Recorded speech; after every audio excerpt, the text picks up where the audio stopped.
Bonjour Athéna, Bonjour. bienvenue dans le premier balado du Festival Quartier Danse. Merci. La première artiste invitée, c'est magnifique. Merci d'accepter de nous rencontrer. Merci à vous pour l'espace de pouvoir partager.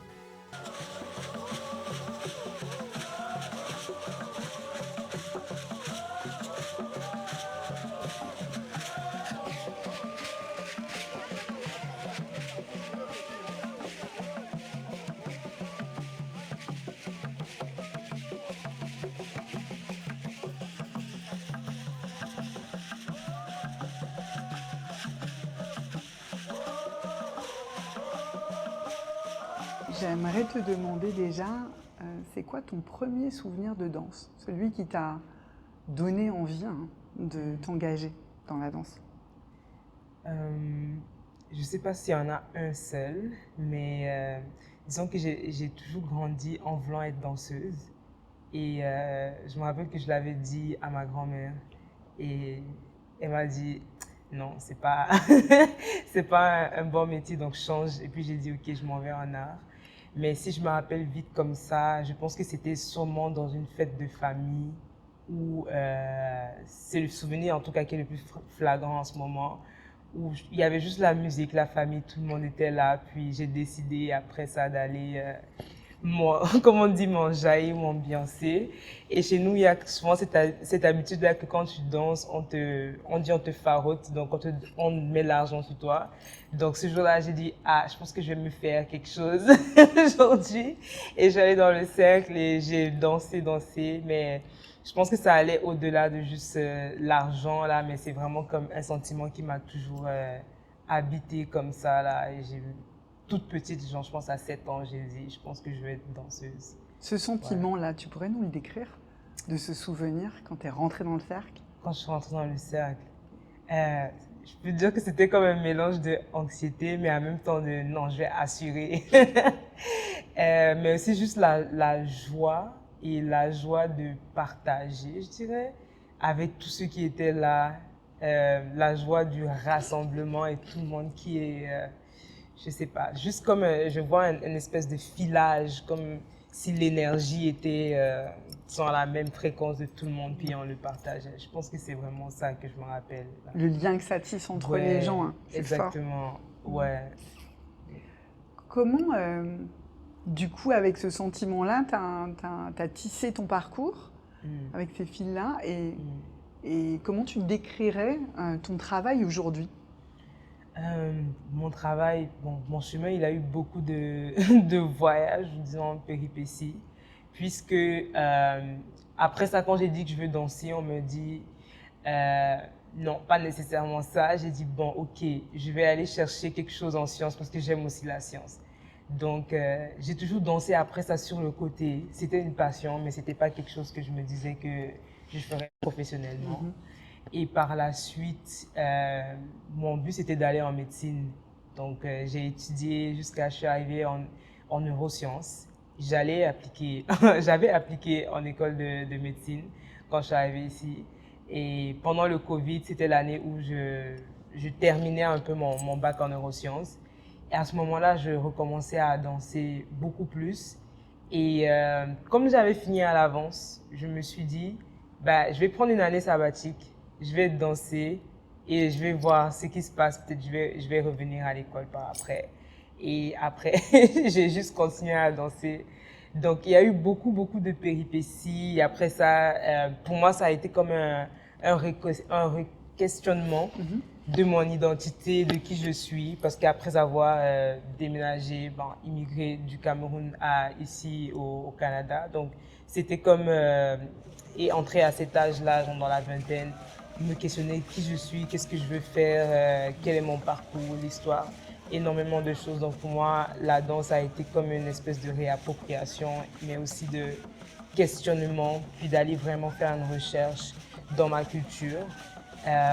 Et après est venu le côté de la guérison par rapport à ce que disons, les gens ressentaient quand je dansais, par rapport à ce que moi-même je ressentais, à ce que je voulais émaner comme sentiment. Donc je me suis dit, c'est vraiment quelque chose que je vais aller chercher, donc de mêler un peu qu'est-ce qui est à son essence est la danse pour moi à ce niveau-là. Donc c'était beaucoup plus grand déjà que juste le sentiment de la petite fille, mais c'est devenu un parcours de réappropriation, de guérison et de recherche, je dirais. Ouais. C'est incroyable parce que tu dis neurosciences, on voit bien le lien avec le corps, avec comment ce travail de guérison, il peut être à la fois pragmatique, mais en même temps très, très incarné, très spirituel. Tu parles de mysticisme quand tu parles de ton travail. Ouais. Tu peux nous en dire plus aussi sur cette dimension spirituelle? Le mysticisme, c'est que je trouve que la danse, c'est quelque chose qui m'a toujours appelée. Dans le sens que c'est comme si je n'ai pas nécessairement choisi, mais il y a une force supérieure à moi et toujours plus grand que moi qui m'habite ou bien qui habite mon travail. Donc c'est un peu ça que j'appelle le mysticisme, mais aussi des fois je pense que le corps c'est une archive vivante. Et donc il y a des gestes qu'on pose, il y a des pas ou des rythmes qui sont dans nos corps qui sont transportés depuis longtemps, donc que je n'ai pas nécessairement appris consciemment, mais que mon corps emmagasine et qui par moments s'exprime. Donc pour moi, ça aussi, ça fait partie de ce mysticisme-là parce qu'il n'est pas encore conscient dans mon esprit, mais il est quand même là, il habite quand même là, présent dans chaque geste. Ouais. Est-ce que du coup, tu as l'impression que en essayant de convoquer ça, tu vas chercher ce travail d'archives dont est imprégné le corps, un peu comme des couches et des couches et des couches et des couches de mémoire. Comment tu as l'impression que tu arrives à le toucher? Tu parles d'un travail de recherche. Est-ce que tu vas, par exemple, chercher des choses vers la transe ou c'est toujours des choses qui sont très conscientisées? Je dirais que rien n'est jamais à 100% conscientisé, c'est sûr. Mais aussi, quand je parle de transe, c'est pas toujours quelque chose qui va de perte de conscience dans ce sens-là. Mais je trouve que c'est un peu des deux. Donc, il y a le laisser aller de savoir qu'il y a des choses que je ne sais pas, mais qui habitent en moi, qui vont sortir. Il y a des choses que je vais peut-être comprendre plus tard, après les avoir fait. Mais il y a aussi le travail du corps en lui-même en tant qu'outil, en fait. Donc, dans la pensée africaine, le corps, il n'est pas, disons, je dirais, détaché complètement, mais tu as vraiment le côté corps et esprit. Donc, le corps connecte quand même au côté spirituel. Donc, dans le corps, on peut aller chercher la spiritualité parce qu'il n'est pas distinct. Donc, il y a quand même le travail du corps qui est conscient.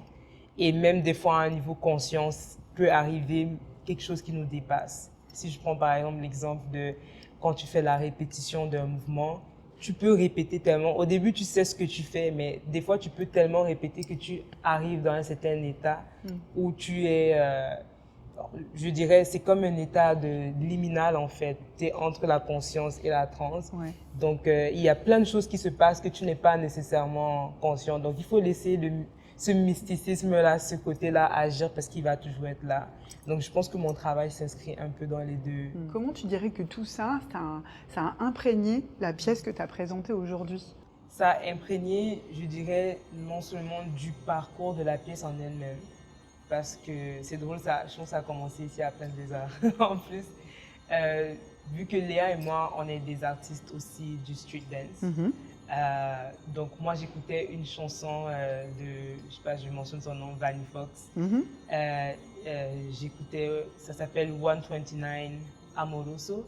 J'écoutais ces chansons et je me disais, il y a quelque chose dedans que j'aime beaucoup, genre de très spirituel, etc. J'ai envie de l'explorer. C'est un beat Afro House en batida, je peux dire ça comme ça. J'ai dit, j'ai envie de l'explorer genre dans le sens du street dance, mais j'ai envie d'aller chercher une expression un peu différente. Et je travaille beaucoup avec Léa, donc je dis, j'aime comment ton corps, il articule les choses. Donc, pour celui-là, je pense que j'ai envie de travailler avec toi. On va essayer de créer quelque chose. Donc, à la base, c'était juste sur une base de créant un truc pour faire une vidéo Et après, moi, dans mes grandes ambitions, j'étais comme peut-être ça peut devenir un film, je sais pas. Et au fur et à mesure qu'on travaille dessus, je me dis, l'expression là est très organique, mais en même temps très, je sais pas comment l'expliquer. En tout cas, j'ai trouvé la forme d'expression très particulière et je me suis dit, c'est, je vais le dire en anglais, c'est ugly, c'est raw, mais c'est unique, mais c'est très attrayant en même temps. Et à ce moment-là, je regardais en même temps les masques africains et je me dis, ah, les danseurs de masques africains, là, c'est comme ça que je le vois. C'est des créatures pour moi et c'est tellement, je trouve ça magnifique, mais atypique. Euh, donc je me suis dit, allons explorer un peu. C'est comme si nous, on est devenus un peu ces danseurs-là. Donc allons explorer ça. Donc, juste pour faire court, on a exploré un peu le côté des... On n'a pas un peu, mais on a fini par explorer le côté des masques africains. Puis c'est devenu quelque chose de beaucoup plus grand qui me pose sur des questions de réappropriation, de retour à soi-même, de c'est quoi ce masque-là, c'est quoi l'identité derrière le masque, etc. Donc, c'est pas mal ça. Pour revenir sur la question, c'était comme, au départ, c'était vraiment un truc simple. Moi, je me dis, c'est conscient, ok, je fais juste une vidéo de danse. Mais après, ça, je pense que pour moi, c'est ce mysticisme-là, se laisser aller, qui avait déjà commencé un travail dès le départ pour nous mener aujourd'hui à cette recherche-là qu'on fait en ce moment. Donc, je savais pas où est-ce que ça allait me mener, mais peut-être que ça a réveillé des choses dans mon corps, dans ma mémoire vivante pour me permettre d'amorcer ce travail de recherche-là concrètement. Donc, voilà. Est-ce que tu penses que cette pièce, du coup, tu vas continuer à travailler dessus et continuer à la développer ou est-ce que c'est un premier jet et tu vas travailler ensuite avec une autre thématique, une autre interprète? Pour l'instant, on va travailler à deux avec Léa et je pense que c'est clairement quelque chose qui va se développer sur le long terme. Donc, je vais essayer d'aller chercher une forme longue. Mais pour l'instant, comme je travaille aussi sur d'autres projets, j'essaie de bien balancer les choses. Mais c'est clairement quelque chose qui va aller encore plus loin.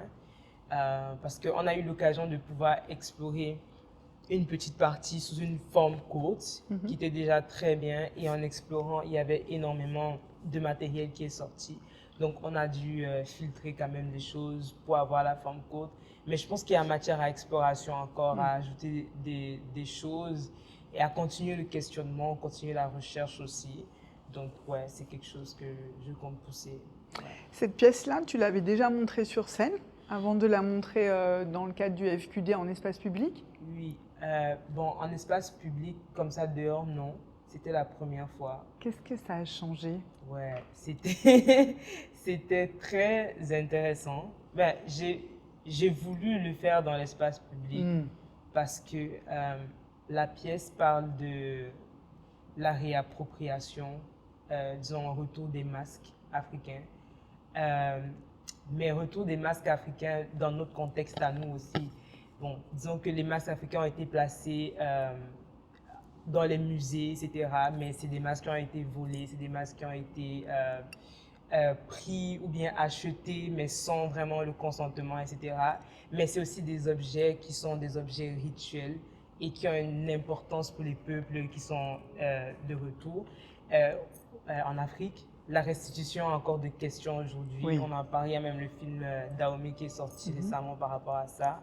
Donc, je me dis, et quand j'ai vu aussi l'artiste Zora Sneak, il a fait une pièce qui parlait d'un peu de ça, l'opéra du villageois. Et là, il parlait de l'esprit derrière le masque. Là, je vais faire une recherche encore, je me dis, ah, l'esprit derrière le masque.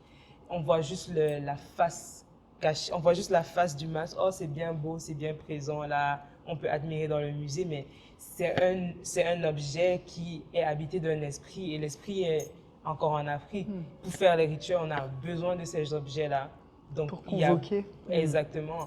Donc, je me pose la question sur, genre, qu'est-ce qu'ils font ici, ces masques-là? Qu'est-ce qu'ils font encore ici? Pourquoi ils ne sont pas là-bas? Et quel est l'esprit derrière ce masque-là? Est-ce qu'on peut aller essayer de comprendre c'est quoi l'esprit qui crie en fait de faire retourner la face du masque? Puis pour nous, c'est aller dans une question de nous-mêmes aussi en tant que diaspora, notre place ici, notre place dans la danse. Quand on danse, qu'est-ce qu'on veut dire? Qu'est-ce qu'on veut réapproprier? Quel est le retour qu'on fait? Est-ce qu'on fait juste prendre les formes de danse qu'on connaît qui sont de chez nous? Est-ce qu'on fait aussi juste les exploiter ou c'est plus une question d'exploration de ces danses-là et comment on le fait? Et c'est intéressant dans la place publique parce que il y a des gens n'importe où qui peuvent venir, qui ne sont pas nécessairement habitués à, disons, par exemple, dans les salles, si tu vas voir un spectacle de danse contemporaine, tu t'attends à certaines choses ou pas, mais c'est quand même un public, je dirais, avisé. Dans l'espace public, on vient directement questionner monsieur, madame, tout le monde, la société. On vient directement questionner par l'expression de corps. En même temps que nous, on se pose ces questions-là, en même temps qu'on se réapproprie notre image, on vient questionner directement les gens dans l'espace public. Donc, j'étais intéressée de voir cette rencontre-là. J'étais intéressée de voir s'il y a une friction, s'il y a une confrontation, en tout cas, j'étais intéressée de voir qu'est-ce que ça allait faire d'un public différent et aussi la possibilité de vraiment être dehors, comme les danseurs de masque en Afrique, ils ne dansent pas dans les salles de spectacle. Donc, moi, quand j'allais au village, c'est vraiment dans l'espace de dehors. Donc, comment habiter finalement, comment nous-mêmes, c'est fou, mais réhabiter l'espace public aussi, parce que souvent, quand on va faire les performances, c'est dans les salles de spectacle. Et même en tant qu'artiste de street dance, oui, on danse dehors, on fait des cyphers, des battles dehors. Mais je pense que dans un contexte de performance comme ça d'une pièce, c'était différent de réhabiter, comment réhabiter l'espace public avec ce propos-là aussi. Donc, c'est ça qui était différent, le contexte et l'approche au public. J'ai lu sur ton Instagram, tu parles de refonder l'africanité. Est-ce que ce type de pièce-là, le faire dans un festival comme Quartier Danse, dans lequel il y a une pluralité de regards sur les danses contemporaines du monde, et qui justement cherche à mettre en avant des artistes de la relève, dont tu fais partie clairement, mais aussi d'ouvrir, tu vois, les chakras sur qu'est-ce que c'est que la danse contemporaine, parce qu'en fait, il n'y a pas une danse contemporaine, il y a des danses contemporaines. Qu'est-ce que toi, voilà, ce pont-là, les masques que tu utilises, on a l'impression qu'ils ont peut-être aussi cette fonction-là, d'ouvrir un portail, tu vois, c'est un lien tellement fort parce que à travers ton travail et le travail avec Léa, on le découvre que c'est une autre façon de rencontrer les voix et les artistes qui portent cet engagement-là, quoi. Comment, qu'est-ce que tu dirais après cette expérience-là? Qu'est-ce que ça a donné? Je pense que pour moi, c'était aussi comme un outil de recherche, de le faire dehors, de voir qu'est-ce que... Je dois encore digérer ce qui s'est passé, ce qui s'est produit. Mais de là, comme ça, c'est sûr qu'au départ, on savait qu'on performait dehors. Mais déjà, arrivé là, des fois, c'est comme, c'est vraiment là qu'on performe. C'était très vite, c'était très rapide, mais je te dis, OK, c'est vraiment là qu'on performe. Mais je me suis rendu compte, je dirais, durant la performance que, oui, malgré qu'il y a un espace de performance, je me suis dit, mais attends, on est dehors, je peux faire ce que je veux. Donc, je peux sortir du cadre. Et en fait, c'est ça qui est intéressant, de sortir de ce cadre. Donc, j'ai osé sortir du cadre de l'espace de performance parce que c'est ça que j'aime faire en général, des fois, aller vraiment, des fois, rencontrer le public tête à tête, face à face. Donc, je me suis dit, OK, mais je peux sortir du cadre. Donc, j'ai remarqué que juste le fait d'être dehors, justement, ça aidait à briser un certain enfermement. Et quand je pense à ça maintenant, je me dis, mais ça ressemble aussi encore une fois à l'enfermement des musées aussi. Donc, qu'est-ce que ça fait de performer à l'intérieur d'un box et après, finalement, la performance veut qu'on sorte du box, en fait, veut faire sortir du box. Donc, je pense que c'était intéressant d'avoir ça dans un espace où pas qu'on nous donne la permission, mais peut-être que nous-mêmes, on se donne la permission de sortir. Et comment peut-être plus tard sur la scène, revenir avec se donner la permission de sortir du cadre aussi. Parce que finalement, c'est ça que veut dire la pièce.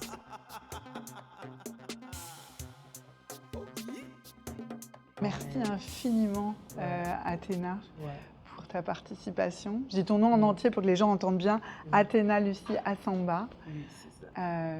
une artiste de la relève de Montréal et du Cameroun, qui habite Montréal mais qui vient du Cameroun, et avec cette belle pièce African Celestial Beings. C'est quoi le prochain endroit où on pourra voir la pièce? Tu sais déjà ou pas? Non, je ne sais pas encore, mais sûrement en discussion avec des prochains producteurs, on verra. Mais pour l'instant, non. Pour l'instant, je travaille sur d'autres projets, mais ça, c'est aussi à venir, c'est sûr. Ouais. Bon, super. En tout cas, nous, on va te suivre, c'est sûr. D'accord, Et on te souhaite le meilleur. Merci beaucoup. Je voulais aussi remercier finalement l'espace. Remercier le FQD et vous pour cet entretien. Et juste l'espace de pouvoir partager ce qu'on a à dire. Ouais, merci.